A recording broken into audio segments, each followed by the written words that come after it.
আসসালামু আলাইকুম রহমতুল্লাহি ওবরাকাতুহু। আলহামদুলিল্লাহ ওয়াহদা ওয়াসসালাতু ওয়াসসালামু আলা রাসূলিল্লাহ বাদ। দর্শক মণ্ডলী, ইসলামের উপর যখন আঘাত আসে তখন আমরা দেখতে পাই অনেক সময়ই অনেক বড় বড় সেলিব্রিটি যাদের আকাশচুম্বী জনপ্রিয়তা রয়েছে তারা অনেক সময় নীরব ভূমিকা পালন করে, অথবা ইসলামের বিরুদ্ধে যখন আঘাত আসে, যখন চুপ করে থাকার কোনো সুযোগ নেই, সেই সময়ও তারা দায় সারা একটা স্ট্যাটাস দিয়ে তারা কোনো মতে এড়িয়ে যেতে চায়। এমনটি কেন হয়? অনেকে প্রশ্ন করে যে অনেক বড় বড় সেলিব্রিটি কেন এই বিষয়ে তারা কথা বলে না। এই প্রশ্নের জবাব যদি দিতে হয় তাহলে আমাদেরকে একটু পিছনে ফিরে যেতে হবে, একটু তাত্ত্বিক আলোচনা করতে হবে।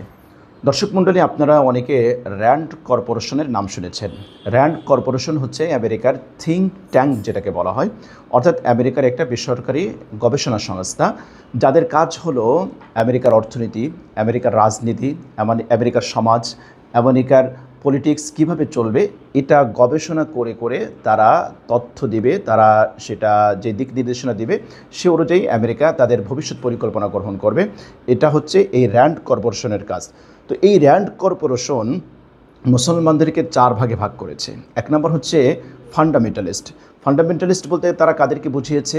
যারা জীবনের সব ক্ষেত্রে ইসলামকে ফলো করে, যারা ব্যক্তি জীবন, পারিবারিক জীবন, সামাজিক জীবন, রাষ্ট্রীয় জীবন, প্রত্যেকটা ক্ষেত্রে যারা ইসলামকে ফলো করে এবং যারা রাষ্ট্রীয়ভাবে ইসলামকে এস্টাবলিশ করতে চায়, যারা গণতন্ত্রকে যারা অস্বীকার করে, গণতন্ত্রের এই কুফরি মতবাদকে যারা বিশ্বাস করে না, র্যান্ড কর্পোরেশনের পরিভাষায় এদেরকে তারা ফান্ডামেন্টালিস্ট বলে এবং এই শ্রেণীকে তারা পশ্চিমাদের জন্য, আমেরিকার জন্য হুমকি মনে করে।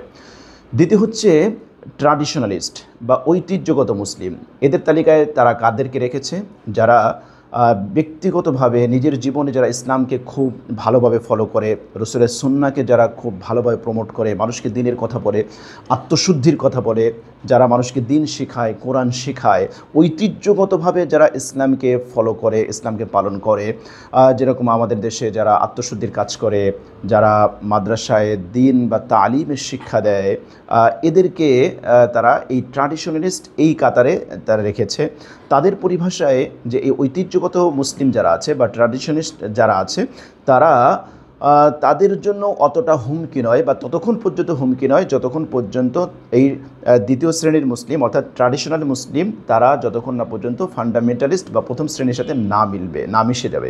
এজন্য তাদের পরিকল্পনা হচ্ছে তারা এই দুই শ্রেণীর মধ্যে এমনভাবে কনফ্লিক্ট তৈরি করে, এমনভাবে সংঘর্ষ বাঁধিয়ে রাখে যাতে করে কখনোই এই ঐতিহ্যগতভাবে ইসলামকে ধারণকারী, লালনকারী তারা যেন কখনোই ফান্ডামেন্টালিস্ট তাদের পরিভাষায় এদের সাথে মিশতে না পারে। আর তিন নম্বর হচ্ছে মডার্নিস্ট বা যাদেরকে আমরা মডারেট ইসলাম বলি, যারা ইসলামের যেই বিধিবিধান আছে বা ইসলামের যেই ব্যাখ্যা আছে সব কিছুকে যারা আধুনিকায়ন করতে চায়, যারা নতুন নতুন পরিভাষা আবিষ্কার করতে চায়, যারা গণতন্ত্রকে কিছুটা ইসলামাইজেশন করতে চায়, যারা ইসলামী গণতন্ত্র বলে প্রচার করতে চায় বা অন্যান্য যে বিষয়গুলো আছে সেই বিষয়গুলোকে তারা পশ্চিমাদের সাথে বা পশ্চিমা সভ্যতার সাথে খাপ খাইয়ে নিতে চায়। অথবা এভাবে বলা যায় যে তারা ইসলামকে এভাবে রিপ্রেজেন্ট করে যাতে করে গণতন্ত্রের সাথে বা পশ্চিমা সমাজ ব্যবস্থার সাথে বা পশ্চিমা কালচারের সাথে, পশ্চিমা সংস্কৃতির সাথে যাতে কোনো কনফ্লিক্ট তৈরি না হয়, এভাবে তারা ইসলামকে রিপ্রেজেন্ট করে, এভাবে তারা ইসলামকে হাইলাইট করে, নিজেরা পালন করবে, প্রচার করে। এই শ্রেণীর মানুষকে হাইলাইট করার জন্য আমেরিকা প্রচুর পরিমাণে ফান্ডিং করে। এই মডারেট মুসলিমদেরকে আমেরিকা তাদের জন্য কখনোই হুমকি মনে করে না।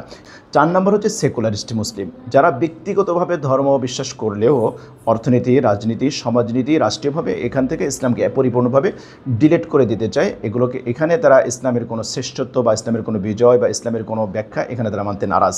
তো এরা তো মুসলমানদের কাতারেই পড়ে না, এজন্য এদের নিয়ে আমেরিকার কোনো মাথা ব্যথা নেই। এখন আসি আমরা ওই প্রশ্নের উত্তরে যে অনেক বড় বড় সেলিব্রিটি আছে যাদেরকে আধুনিক সোশ্যাল মিডিয়া যাদেরকে সেলিব্রিটি বানিয়ে দিয়েছে বা প্রযুক্তি যাদেরকে সেলিব্রিটি বানিয়ে দিয়েছে। তো যে সকল ওলামায়ে কেরাম ইসলামের উপর আঘাত আসলে কথা বলে না অথচ তাদের জনপ্রিয়তা আকাশচুম্বী, আমাদের অ্যানালাইসিস, আমাদের গবেষণায় তারা এই র্যান্ড কর্পোরেশনের মুসলমানদের নিয়ে তাদের যে গবেষণা সেখানে তৃতীয় অর্থাৎ মডারেট ইসলাম বা মডার্নিস্ট মুসলিমের তালিকায় তারা আছে। অর্থাৎ তারা ইসলামকে ওইভাবেই রিপ্রেজেন্ট করবে যাতে আমেরিকার সাথে কোনো কনফ্লিক্ট তৈরি না হয়, পশ্চিমা সংস্কৃতির সাথে কোনো কনফ্লিক্ট তৈরি না হয় বা পশ্চিমা সভ্যতার সাথে যাতে কনফ্লিক্ট তৈরি না হয়।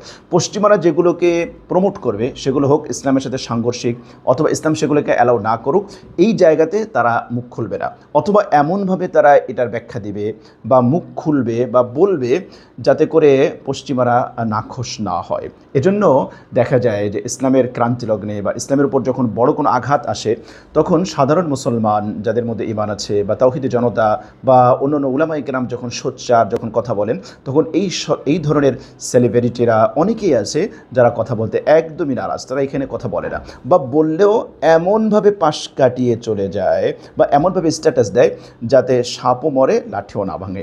কাজেই আমরা বলতে চাই যে আকাশচুম্বী জনপ্রিয়তা দেখে, সেলিব্রিটি দেখেই আমরা যেন ক্রাশ না খাই, আমরা যেন তাদের জন্য ফিদা না হয়ে যাই। আমাদেরকে পরীক্ষা করা দরকার, যাচাই বাছাই করা দরকার যে প্রকৃতপক্ষে ইসলামের দায়ী কারা, যেন কাদের অন্তরে ব্যথা আছে, কারা ইসলামের জন্য রক্ত দিতেও পিছপা হবে না। এরকম মানুষ, এরকম হেরার টুকরোগুলো খুঁজে খুঁজে বের করে আমাদেরকে ফলো করতে হবে এদেরকে। আল্লাহ সুবহানাহু ওয়া তাআলা আমাদের সবাইকে হক এবং বাতিলের পার্থক্য বোঝা, অনুধাবন করা, ইসলামকে ধারণ করা, লালন করা, ইসলামের জন্য নিবেদিত প্রাণ হয়ে কাজ করা তৌফিক দান করেন। আমিন। আসসালামু আলাইকুম ওয়া রাহমাতুল্লাহি ওয়া বারাকাতুহু।